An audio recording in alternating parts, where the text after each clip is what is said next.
All right. Hello, my friends. We are live, and I am here today to talk about a really important topic, and that is looking at 3 mistakes you can't afford to make as a fundraiser when you're meeting with your donors. All right, so welcome everyone. If we haven't met yet, my name is Emma, and I help fundraisers and nonprofit leaders just like you raise more 5- and 6-figure gifts for their missions so they can have the impact that they dream of. So thanks for joining me today. I'd love to take a second before we dive in. Let me know where you are joining us from. Go ahead and drop that below. And if you're catching up on the replay, I would love to hear from you. Let me know this by using the hashtag replay when you introduce yourself. So let me know where you're joining from. And as always, feel free to drop any questions you have while we are chatting.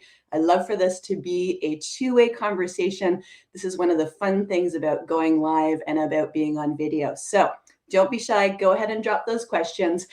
And I wanted to start off with a concept about donor meetings. I wanted to share something that I learned early on in my career, and it was a bit of a light bulb moment.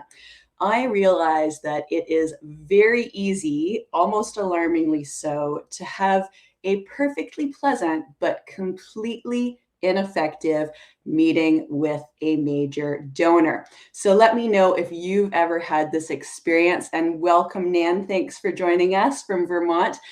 Let me know if you've ever had this experience. All right, maybe you've had a nice lunch with a donor. You've caught up a little bit on what the kids and what the grandkids are doing. Maybe you've heard a bit about their recent travels. You might have given them a little program update.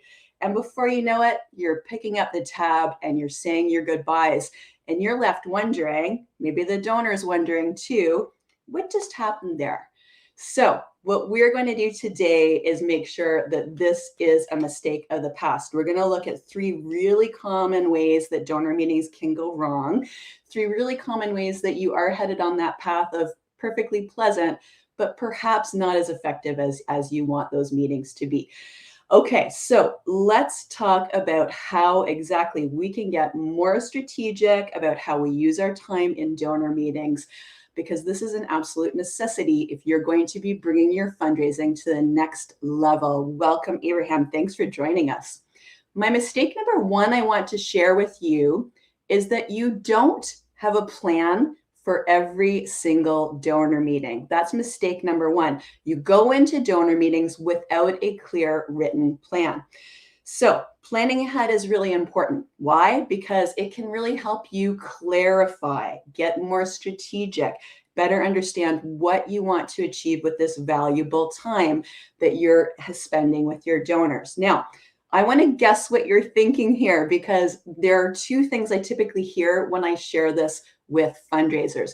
First thing is planning ahead and creating a plan for every donor meeting. I often say in person, virtual, or phone.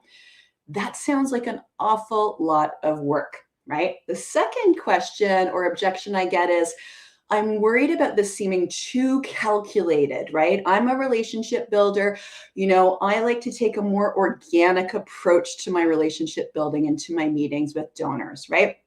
And here's what I want to say to you if you're thinking either of these things. Your work matters way too much to be left to chance. And in fact, your relationship with your donors matters way too much to be left to chance. If it feels at all disingenuous or artificial to write out a plan before you meet with a donor, I want you to think of it this way. What could be more donor-centered than actually taking the time to figure out how to use your donors' time wisely, right? Being more purposeful in taking a strategic approach to understanding their values, their needs, and their interests, right? Like that to me is something that is such an important part of building a healthy relationship, right? Hello, Barb. Thanks for joining us. So finally, what I want to leave with you here before we move on from this idea of creating a donor meeting plan is I want you to think about the fact that you as a fundraiser actually have a really important leadership role with your donors. We often forget this. You are actually the expert guide for your donors, right? And I want you to think about stepping fully into that leadership role when you're meeting with your donors. This is an important responsibility for you as a fundraiser. And in planning ahead for those meetings, you can be really purposeful about thinking through, how am I guiding this? How am I leading this donor towards, something that is mutually beneficial for both your organization, for the mission, and for the donor and their philanthropic interests. All right, so let's go ahead and dive into mistake number 2. You've probably heard this one before, but I want to shed a little bit more light on it because I think this is an important one, and I still see it happening even with really seasoned fundraisers. Mistake number 2 is that you're doing more talking than listening. All right. This is one of the top questions that I hear from clients and students I work with who are a little newer to major gifts. They often ask, well, great, I know I'm meeting with a donor, but what specifically am I talking about in a donor meeting, right? And here is the key. A good donor meeting is always focused on the donor. It's not focused on your pitch, right? You focus on the donor by having a conversation and truly listening to those responses, right? You're looking to have a meaningful conversation. You're looking to be strategic. You're asking really great questions. You're uncovering the motivations of the donors, their values, interests, their hopes, and their fears to understand what's motivating their philanthropy. And I want to actually share with you a bit more of the why about this, right? Sometimes people are like, well, why is this so important? And I wanted to share with you a quote from one of my most important teachers and mentors, Karen Osborne, someone I met many, many years ago who has been very influential in terms of my fundraising success.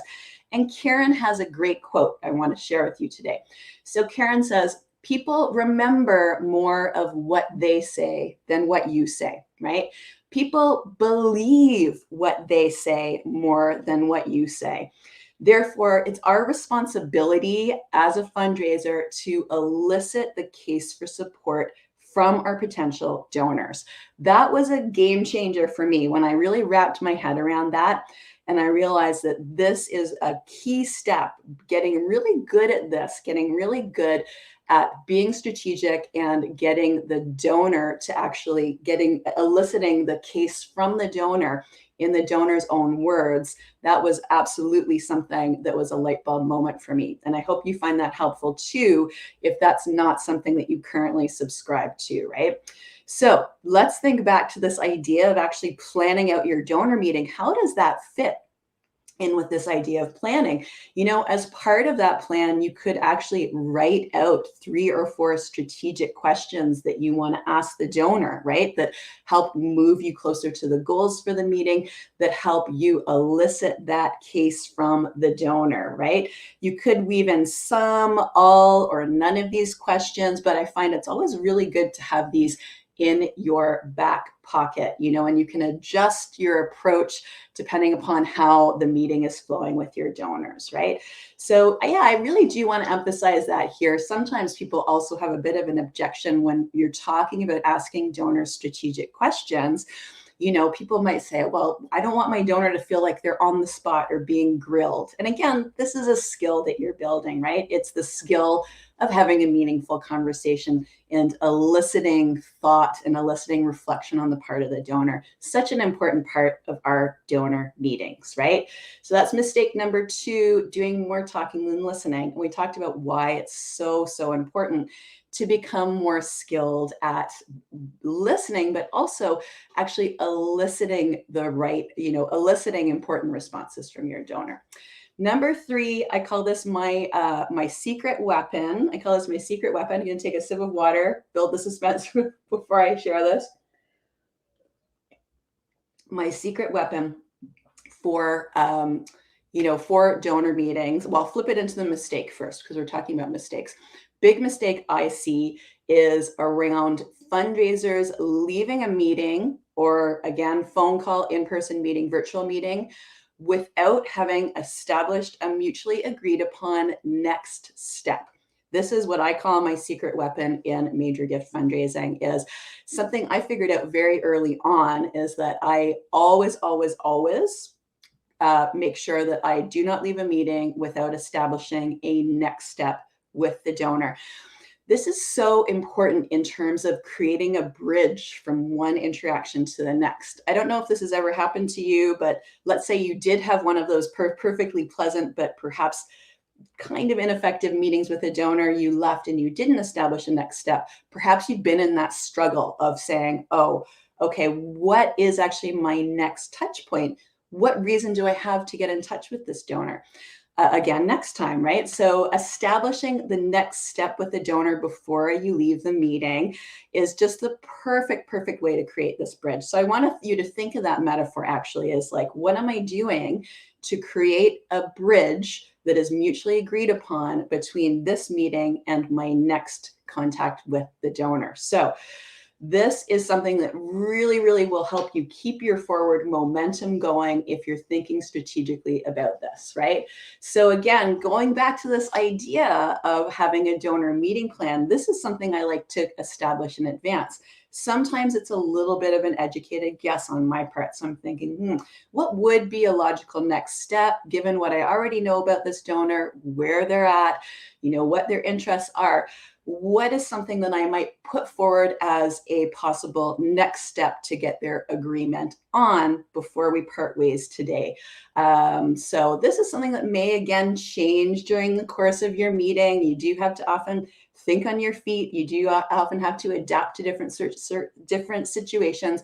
But I think the value in thinking ahead and planning ahead in this way is just such an important way to avoid these 3 key mistakes we've been talking about today. All right, my friends. So I'm going to open this up to questions. If anyone has questions about donor meetings, I want you to go ahead and drop them below. If you had questions about any of the mistakes that I talked about today, and I'd also love to hear from you. What are some of the mistakes that actually resonate with you that you might be making in your donor meetings? Are you failing to actually create a written plan for each of your meetings? Are you falling into that trap, which I still sometimes do to this day, of talking too much and not listening enough? Very easy to slip into, even for those of us who are seasoned and experienced, very easy to slip into that convincing mode, right? And talk more than we listen. It's a very challenging skill, but an important skill to practice. And finally, are you someone who closes your meeting by establishing a next step? Are you someone who is maybe not creating the bridge that you could be creating from one meeting to the next? So let me know if any of these mistakes resonate. Let me know if you have any questions. And if you enjoyed today's discussion, I have a resource for you. I want to make sure that you download my free blueprint to major gift success. So this is a free guide, and it goes into 4 crucial steps that you can take to raise more 5- and 6-figure gifts for your mission. You can go ahead and find out more about that by visiting my website. It's blueskyphilanthropy.com/blueprint. So go ahead and download that. If you've enjoyed this discussion today and you want to dive a little bit deeper into building on your major gift success, I think you're going to find this an important resource. All right, so Tina's asking, can we talk about the key ingredients of a plan? 3 to 4 strategic questions, best way to start the conversation. Yeah, absolutely. So here are some of the things I like to think about when I am preparing for a meeting. So one of those things is thinking, as I said, into the future, is like, what do I want to know or understand about this donor that may be a gap for me right now? What do I need to know or understand about this donor, their interests and their motivations that will enable me to serve them better? that will enable me to match them up, help them find alignment, for example, with a key area of work or a key part of our mission that really resonates with them. So I always get curious. I like to talk about this as one of the most important skills that you can work on and develop as a major gift fundraiser is cultivating your curiosity. So this is one of the things when I sit down to create a plan, I actually go, I wonder, what is it that I need to find out? What questions do I need to ask that can help me understand more about this donor, help me serve them better? What are the gaps in my information that would be really helpful to fill in? So I'm thinking definitely about those questions. If you're early on in a relationship, you could simply be seeking to understand more exactly that is like, what is motivating this donor, right? What are the values that are underlying their decision-making process when they're thinking about giving? So I really encourage you to reflect on that. It is something I've actually developed for my clients and students. I've created a donor meeting plan template. And this is a really effective tool that fundraisers can use to get more strategic and more organized about meeting with their donors to make sure that they're having the most effective meeting possible. But I would say, in addition to that, in addition to having a tool like that, the skill of curiosity is absolutely crucial. I think that is what is overlying and will make the use of such a tool even more effective. So yeah, I encourage you, exercise that curiosity. And that's the first question I might ask myself in creating a plan is, what do I need to know or understand more about this donor to serve them better, right? That might be my first question. You may also like to think over the long term is, at this point, given what I know about the donor, where might I like to get them to? What might be a goal, that I have of this meeting? Again, if it's early on, it could be as simple as understanding more of their motivation for giving. So yeah, I think this is an important part to actually also touch on this idea that too often, here's bonus mistake number 4, too often the only time that we're seeking out face-to-face meetings is when we are ready to solicit the donor, right? So again, soliciting the donor may be a key part of your donor meeting plan because you may be at that stage. You may have grown the relationship. You may see clear signs of readiness to give. You may be at that stage, but I think it's really important to think of this, as a continuum. And I think it's really important for us not to just, to some degree, I've seen us train donors to know, like, when we want to meet face to face, that we're going to be asking for a gift, right? But there are so many more opportunities to be effective in our work, to build that relationship, to understand our donor more deeply. So it just depends on where you're at in the journey for sure, right? So that can be as simple as wanting to understand the donor better, depending upon where you are in that relationship continuum. Hopefully that's helpful. So Neil is asking, how do you handle a meeting a donor and you've brought a board member along, but they do all the talking? I think yes. And the donor does not get a word in edgewise. Neil, this is a great question. And for those of us who do work with leadership volunteers, most of us have probably had that experience because yes, if you bring somebody into a meeting, perhaps they're a little less experienced. Sometimes this can happen, right? Perhaps nerves come into play. I know this can happen to me. I, have to be very mindful of, again, not slipping into that convincing mode and talking too much. So what I would advise you if you are working with leadership volunteers and board members is prepping them is of absolute crucial importance. And this is actually an element I like to bring into that donor meeting plan I was talking about, is that, I'm also thinking who else is going to be at that table and what kind of prep might I need to do with them? Do I actually need to include them in creating that donor meeting plan, or even just walking them through it to say, this is going to be really important. What is really important is for us to actually get to these, 3 or 4 strategic questions. And in fact, you know what, board member, I'm actually going to assign you these 2 questions. You can kick off the conversation by asking these questions.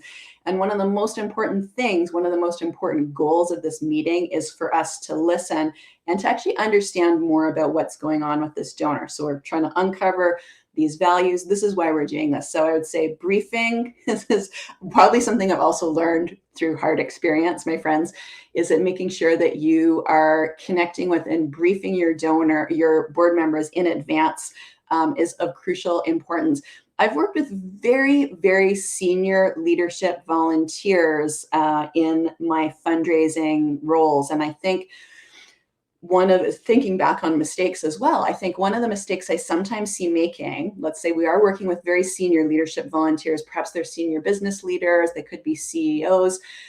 We think like, oh, they're going to know how to do this. They're going to have the skill to do this. But it is a very specific skill set, right? It's a very specific skill set. So don't assume that your even very senior leadership volunteers are going to be coming in with the preset skill set around having effective meetings with major donors. So there's a great opportunity for you as the fundraiser to support your volunteers, make sure they're well briefed, make sure they're very clear on questions to ask. I even in my donor meeting plan templates, have, for example, the idea of like a meeting outline. So, who's speaking when, what's the kind of key messages that we want folks to hit on. And I always will pre-establish some key strategic questions, which you can in fact assign to a board member. I think that's a really, really good way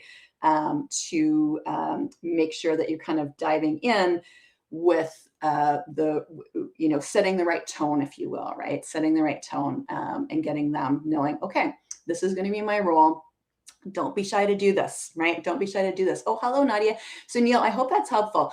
And I say don't be shy to do this because, as I said, even working with very senior leadership volunteers, sometimes they'll say, we actually need more support. We need to understand more. We need more clarity. We need more clarity about what our role is in fundraising. So, board members will typically find this very helpful to understand, like, what does the structure look like? What is my role exactly? What are my questions? What are my key messages? And then to leap off from there. That can really minimize the risk of going into pitch mode and kind of turning, I call it the fire hose of information, turning the fire hose of information onto your donor, because that is not going to help anybody. Hopefully that's helpful.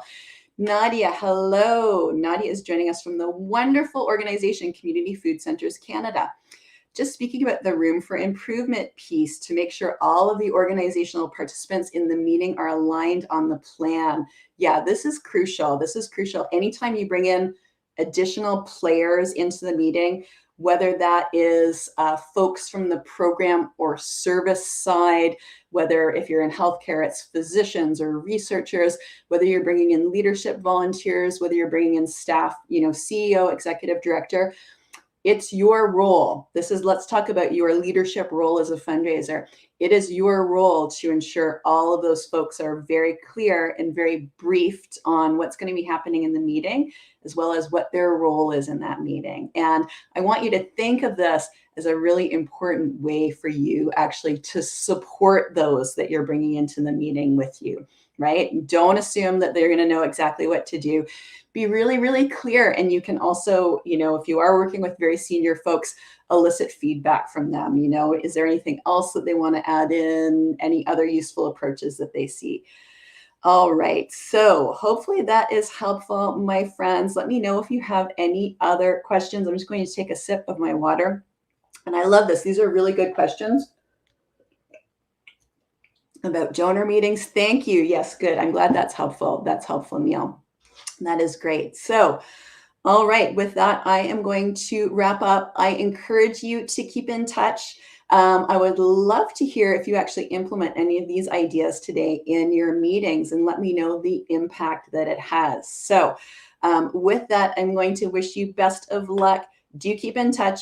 I come and do these live videos on a very regular, pretty close to weekly basis. So I hope I will get to see you again next time. And if you have any other questions that come to you, let me know. Go ahead and drop those below, and I will see you next time. All right. Thanks, everybody.